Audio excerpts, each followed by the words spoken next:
और अगर सब मिलकर कोशिश करें तो रास्ता निकल सकता है। राजू के चेहरे पर एक उम्मीद की किरण जागती है। हाँ बाबा जी, अगर सब मिलकर काम करें तो हम पानी ढूंढ सकते हैं। हमने पहले कभी ये कोशिश ही नहीं की।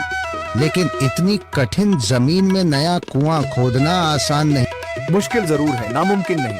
अगर हम मिलकर काम करें तो ये हो सकता है। राजू खड़ा हो जाता है।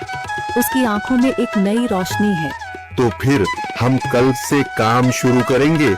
मैं गांव के सभी युवाओं को इकट्ठा करूंगा। हम मिलकर नया कुआं खोदेंगे। यह कहते हुए वह शामू के साथ गांव के दूसरे युवाओं को बुलाने के लिए निकल पड़ता है। कहीं दूर से गरज की हल्की सी आवाज आती है, जैसे आकाश ने उनकी उम्मीदों की गवाही दे दी हो।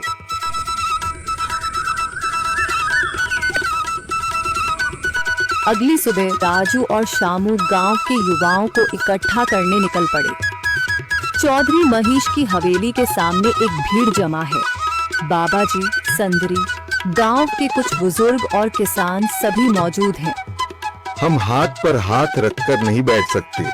अगर अल्लाह ने हमें हिम्मत दी है तो हमें खुद पानी के लिए मेहनत करनी होगी। हम एक नया कुआं खोदेंगे। लेकिन राजू, क्या हमें यकीन है कि वहाँ पानी मिलेगा? बेटा, पानी जमीन के अंदर होता है, बस सही जगह खोदने की जरूरत है। हमने अपने बुजुर्गों से सुना था कि पुरानी नहर के पास जमीन नरम थी, शायद वहीं पानी हो। बाबा जी सही कह रहे हैं। अगर तुम सब यह काम करने के लिए तैयार हो तो मैं अपने कुछ मजदूर भेज सकता हूँ। धन्यवाद चौधरी जी, लेकिन हम सब खुद भी मेहनत करेंगे। यह हमारे गांव के अस्तित्व की लड़ाई है। संदरी, जो अब तक चुप थी, आगे बढ़ती है। हम औरतें भी पीछे नहीं रहेंगी। हम पानी लाने की व्यवस्था करेंगी, खाना बनाएंगी, ताकि तुम सब आराम से काम कर सको। यही हिम्मत चाहिए थी संदर। पूरा गांव एक नई उम्मीद के साथ कुआं खोदने की तैयारी में जुट जाता है। दूसरी ओर कुआं खोदने का काम शुरू हो चुका है। राजू, शामू और दूसरे युवा बेलचे चलाने लगते हैं। मिट्टी बाहर निकाली जाने लगती है। तेज गर्मी के बावजूद सब पूरी हिम्मत के साथ जुटे हुए हैं। दोपहर की तेज धूप जमीन आग की तरह तप रही है। गांव के लोग लगातार कुआं खोदने में जुटे हैं।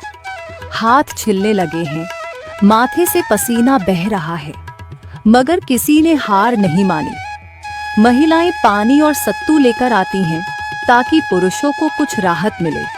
हमें और गहराई तक जाना होगा। अब तक सिर्फ सूखी मिट्टी और पत्थर ही निकल रहे हैं। राजू, यह बहुत कठिन काम है। अगर हमें पानी न मिला। अल्लाह मेहनत करने वालों को कभी निराश नहीं करता बेटा। तुम सब अपनी कोशिश जारी रखो, पानी जरूर निकलेगा। हिम्मत मत हारो। अगर अब रुक गए तो फिर कभी पानी नहीं मिलेगा। सभी फिर से जोश में आकर काम में जुट जाते हैं, मगर सूरज की तपिश बढ़ती जा रही है और कई लोगों की सांसें तेज चलने लगती हैं। तभी एक तरफ से रामलाल और उसके आदमी हंसते हुए आते हैं। अरे भाई, तुम्हें लगता है कि जमीन तुम पर रहम करेगी? हाँ हाँ, ना समझ लोग, ये सब बेकार की मेहनत है। रामलाल, हमारा हौसला मत तोड़ो।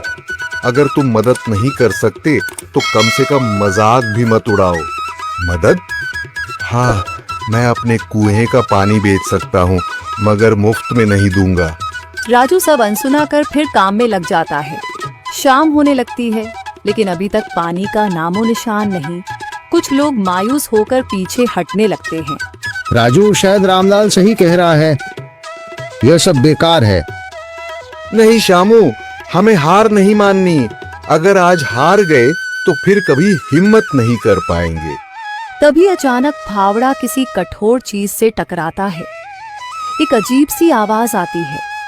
राजू चौंक कर देखता है और जल्दी जल्दी मिट्टी हटाने लगता है। अचानक एक ठंडी लहर महसूस होती है। सभी लोग दौड़कर आते हैं। जैसे जैसे मिट्टी हटती है, नीचे से गीली जमीन नजर आने लगती है। सब हैरान रह जाते हैं। सुभान अल्लाह, मैंने कहा था ना, अल्लाह हमारी मेहनत को जाया नहीं करेगा। राजू और बाकी सभी जोर लगाते हैं।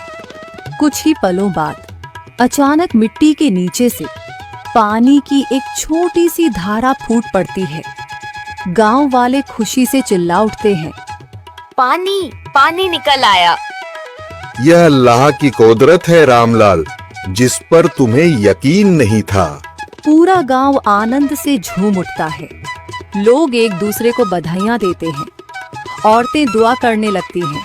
कुछ दिन बीत चुके हैं। गांव वाले नए कुएं से पानी भर रहे हैं, खेतों को सींच रहे हैं और जिंदगी फिर से पटरी पर लौट रही है। मगर रामलाल अब भी अपनी